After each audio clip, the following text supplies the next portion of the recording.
Good morning, everyone. We are from Ethics Class, Group 1. I am Luis Gabriel Sivero. I am French Risaga. I am Zulub Chansila.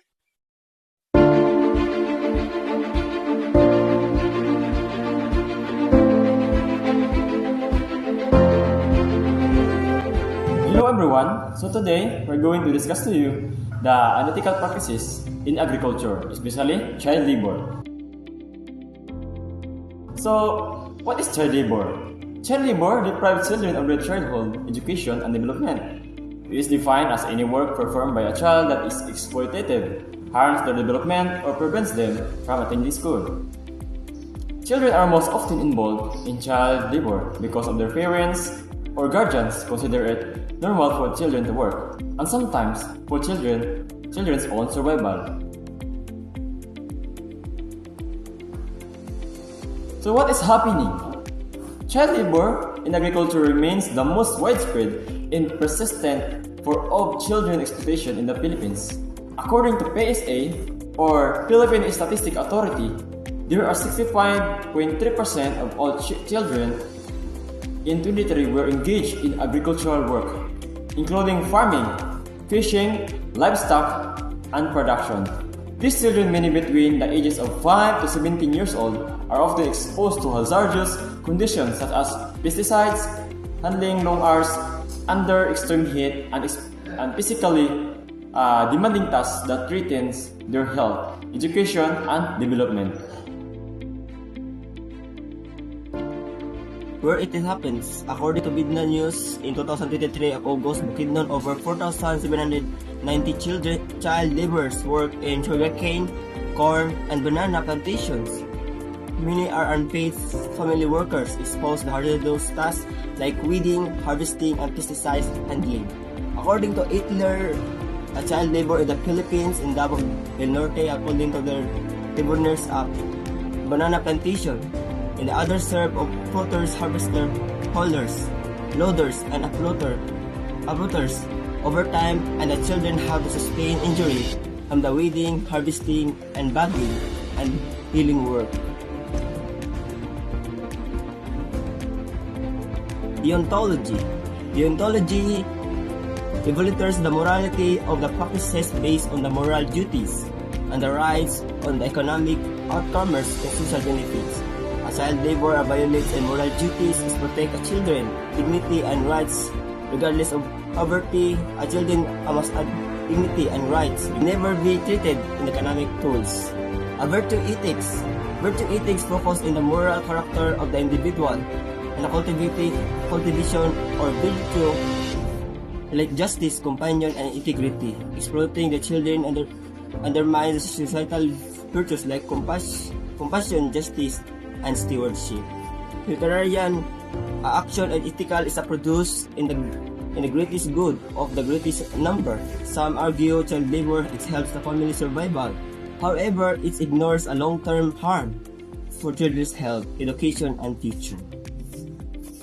In Genesis 1:28, be fruitful and multiply and subdue in the earth. Stewardship include the nurturing children to exploiting them. In Psalms 82:3-4, defend the weak and the fearless, and call for justice, protection for vulnerable children.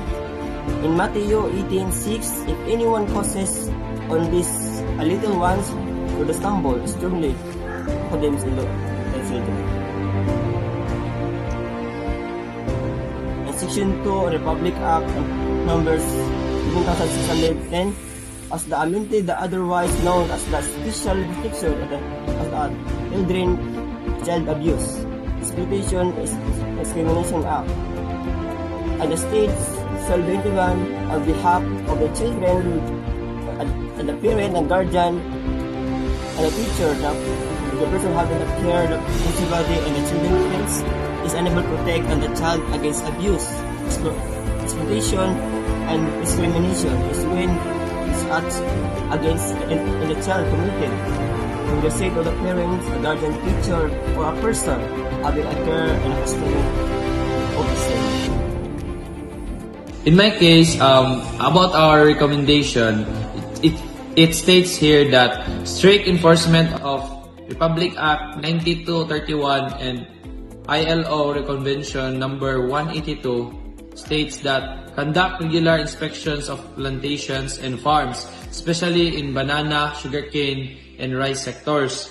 Second is the expand the Batang Malaya campaign, mobilize LGUs, schools, and barangay councils to identify and rescue child laborers. Use community-based monitoring system and child protection desk to track cases. Also, integrate child labor modules into schools' curricula and teacher training. Third one is conditional cash transfers (CCTS) for vulnerable families. Link financial assistance to school attendance and non-involvement in child labor. Prioritize agricultural households in poverty hotspots. And lastly is the livelihood programs for parents. Provide training in sustainable agriculture, agroforestry, and cooperative farming. And lastly, offer to start up capital and market access for ethical farm products. That states is from our recommendation. Child labor in agriculture is widespread in the Philippines, especially in plantation and subsistence farming regions. It violates ethical principles of dignity, justice, and stewardship. While poverty drives families to rely on child labor, ethical and legal frameworks demand its elimination. National programs like PPACL or PPACL, supported by biblical teachings, call for urgent actions to resolve children's rights, education, and safety. Ending child labor in agriculture requires coordinated efforts legal. So, it means that these two slides explain that child labor in agriculture is still a serious issue in the Philippines, especially in poor farming areas. You know why? Because it goes against ethical and biblical principles such as dignity, justice, and stewardship. Poverty forces families to rely on children for work, but national and religious frameworks call for its end. So to solve this, the presentation recommends us that strict law enforcement of Republic Act 9231 and ILO rules to monitor plantations. Second one is financial support. Conditional cash transfers to help poor families keep children in school. Community action through campaigns and Batang Malaya to rescue child laborers and educate parents. And lastly, livelihood program for parents, teaching sustainable and ethical farming and giving startup support. So overall, the goal is to protect children's rights, promote education, and create a future where farming is ethical and sustainable without child labor. And that's the explanation of that's the summary of our topic about child labor. And thank you. God bless us.